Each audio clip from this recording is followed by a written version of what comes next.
मित्रांनो, आता आली मी दरेकर वाडा, जो की आंबळ्यामध्ये.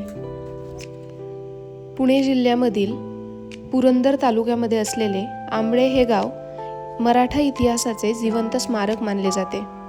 हे गाव सासवडपासून सुमारे 17 किलोमीटर अंतरावर असून ऐतिहासिक गढी, तटबंदी, जुनी मंदिरे आणि ढवळगडाच्या पायथ्यामुळे इतिहासप्रेमी आणि ट्रेकर्ससाठी आकर्षणाचे केंद्र आहे.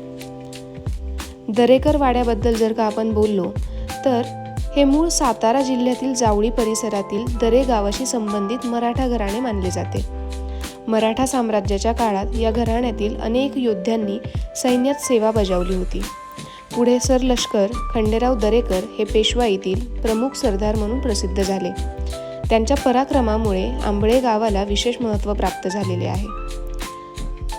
लोकपरंपरा आणि उपलब्ध ऐतिहासिक नोंदीनुसार कर्नाटक मोहिमेतील शौर्याबद्दल दरेकरांना आंबळे गाव इनाम म्हणून मिळाले होते. पेशवे काळात हे गाव दरेकरांच्या जहागिरीचे केंद्र बनले.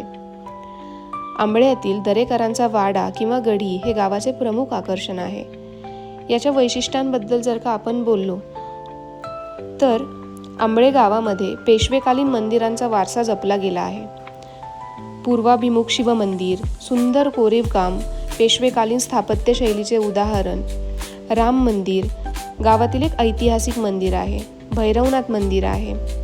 त्याचप्रमाणे ढवळगडासोबत असलेला संबंध. आंबळे गावातून पुढे जाणारा मार्ग ढवळगड दुर्गाकडे जातो. अलीकडील काळात इतिहास संशोधकांनी या दुर्गाचे महत्त्व पुन्हा प्रकाशात आणले आहे. थोडक्यात सांगायचे झाल्यास आंबळे हे गाव मराठा साम्राज्य, पेशवेकालीन सरदार, दरेकर घराणे, तटबंदी असलेली गढी, प्राचीन मंदिरे आणि ढवळगडाच्या ऐतिहासिक वारशामुळे विशेष महत्त्वाचे ठरते. योग्य संवर्धन झाल्यास हे गाव पुणे जिल्ह्यातील महत्त्वाचे वारसा पर्यटन केंद्र बनू शकते. तर तुम्हालाही वेळ मिळाला तर नक्कीच या गावाला तुम्ही भेट देऊ शकता. धन्यवाद.